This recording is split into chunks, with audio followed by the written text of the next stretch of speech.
সবাই কেমন আছো? আশা করি প্রত্যেকে ভালো আছে এবং প্রত্যেকের পড়াশোনা খুব ভালোভাবে চলছে। তো আমি আজকে দেখলাম যে আজকে প্রিভিয়াস ইয়ার বেশ কিছু কোয়েশ্চেন ঘাঁটছিলাম, তো দেখেছি যে ভারতীয় সংবিধান থেকে যে আমাদের যে শিডিউলগুলো রয়েছে, শিডিউল যে 12টা শিডিউল, সেই শিডিউল থেকে কিন্তু বেশ কিছু কিছু সাথে কিন্তু প্রশ্ন তোলা হয়েছে। তাই ভাবলাম যে তোমাদের শিডিউলটা একটু করিয়ে দেওয়া যাক। এবার 12টা তফসিল, সেই তফসিল সম্পর্কে আজ আমরা নিয়ে এসেছি। তো প্রথমে বলে দিই, আজকে আমরা যেটা করছি যে ভারতীয় সংবিধানের 12টা তফসিল সম্পর্কে আমরা আজকে আলোচনা করব। এটা যে কোনো পরীক্ষার জন্য হেল্পফুল। তোমাদের যা টপিকের ক্লাস আমি দিচ্ছি, যে কোনো যে পরীক্ষায় দাও না কেন প্রশ্ন আসবেই এখান থেকে। এগুলো কিন্তু একটা মাস্টার ক্লাস বলবো।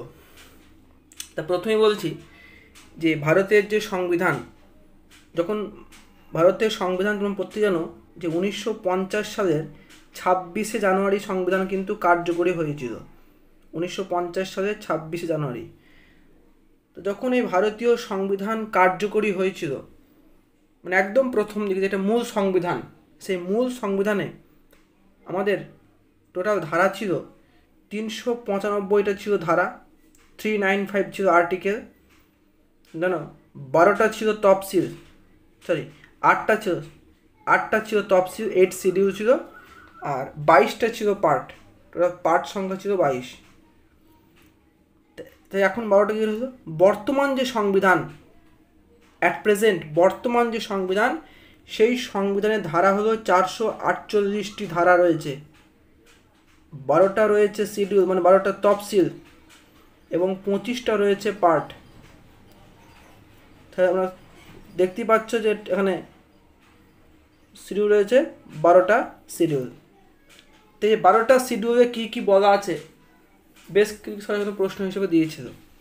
প্রথম যে শিডিউল মানে প্রথম তফসিল তাহলে কী বলা আছে, রাজ্য সমূহ ও কেন্দ্র শাসিত অঞ্চল সমূহের নাম, এখতিয়ার এবং এলাকা। প্রত্যেকটা রাজ্য এবং প্রত্যেকটা কেন্দ্রশাসিত অঞ্চলের কোনটা এরিয়া সম্পর্কে বলা আছে এই প্রথম তফসিলে। দ্বিতীয় তফসিলে তাহলে কী বলা আছে, সেকেন্ড শিডিউলে কী বলা রয়েছে যে রাষ্ট্রপতি, রাজ্যপাল, সুপ্রিম কোর্ট এবং হাইকোর্টের প্রমুখ যে রয়েছে এদের কি যে বেতন ভাতা এবং অন্যান্য সুযোগ সুবিধা সম্পর্কে বলা আছে এই সেকেন্ড শিডিউলে। ক্লিয়ার হলো?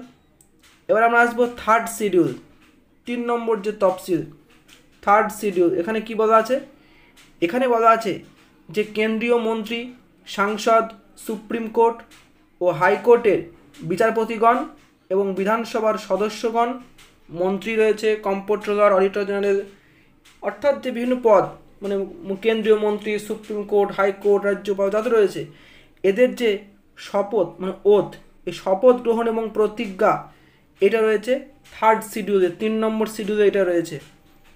এবার 4 নম্বর শিডিউল অর্থাৎ চতুর্থ তফসিলে কি রয়েছে, চতুর্থ তফসিলে রয়েছে বিভিন্ন অঙ্গরাজ্য ও কেন্দ্রশাসিত অঞ্চলের রাজ্যসভার আসন বন্টন। রাজ্যসভায় স্টেট থেকে বা ইউটি থেকে কতগুলো আসন, সিট কতগুলো থাকবে, সেইগুলো সম্পর্কে বলা আছে চতুর্থ তফসিলে। প্রত্যেকে বুঝতে পেরেছ? এরপর আমরা আসবো পঞ্চম তফসিল, ফিফথ শিডিউল। পঞ্চম তফসিলে কী বলা আছে, বিভিন্ন তালিকাভুক্ত এলাকাগুলির শাসন ব্যবস্থার বিধান ও নিয়ন্ত্রণ। বিভিন্ন এলাকার শাসন ব্যবস্থার বিধান কী রয়েছে, নিয়ন্ত্রণ কী হবে, এটা আছে 5 নম্বর শিডিউলে রয়েছে। এবার আসি ষষ্ঠ তফসিলে রয়েছে যে আসাম, মেঘালয়, ত্রিপুরা, মিজোরাম এবং অরুণাচল প্রদেশ রাজ্যের উপজাতি এলাকার এদের যে ট্রাইব রয়েছে, ট্রাইব এলাকার শাসন ব্যবস্থা কেমন হবে, এটা আছে ষষ্ঠ তফসিলে রয়েছে। এরপর আমরা আসছি সপ্তম তফসিল, 7th শিডিউল। এই সপ্তম তফসিলে রয়েছে আমরা কি জানি যে 3টি তালিকার মাধ্যমে কেন্দ্র রাজ্যের ক্ষমতা বন্টন। আমরা কি জানি যে 3টে তালিকা হয়, একটা হচ্ছে মানে কেন্দ্র তালিকা,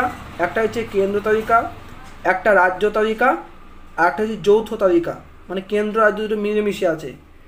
এই তিনটে তালিকার মধ্যে কেন্দ্র এবং রাজ্যের মধ্যে যে ক্ষমতা বন্টনের সম্পর্কে বলা আছে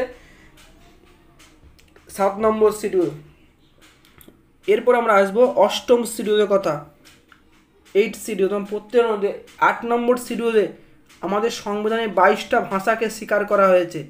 সেই 22টা ভাষার আমরা স্বীকারোক্তি পাবো 8ম তফসিলে। এবার হচ্ছে 9ম তফসিল, 9th শিডিউল। এখানে কী রয়েছে?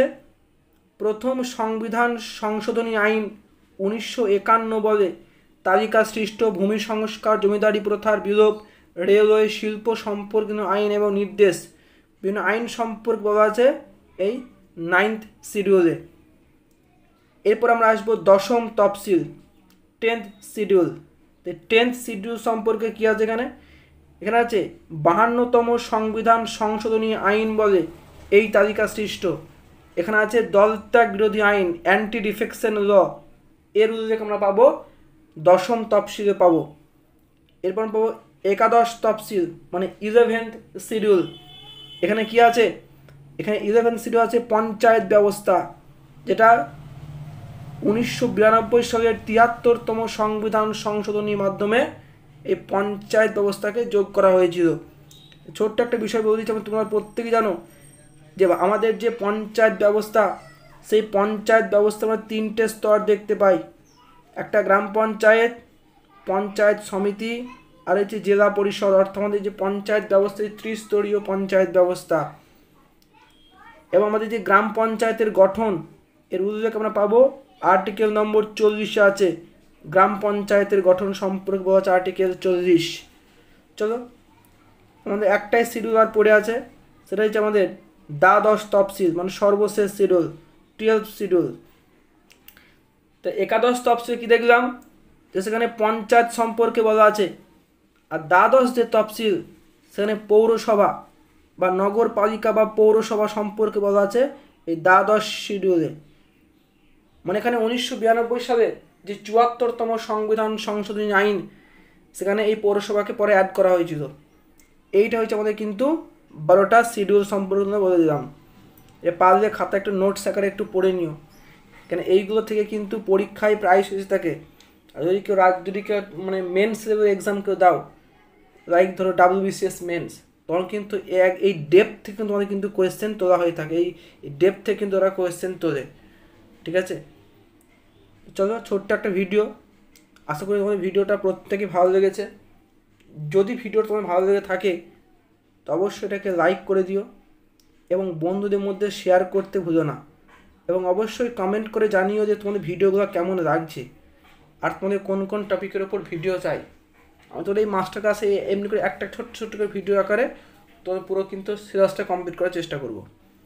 এবং পরে তারপর আমরা যে MCQ প্র্যাকটিস সেট, সে MCQ প্র্যাকটিস সেটে তোমাদের কিন্তু নিয়ে যাবো। তারপরে দেখবা তোমরা এখান থেকে বেশ কিছু প্রশ্ন, অনেক প্রশ্ন তোমরা নিজেরাই উত্তর করতে পারবা।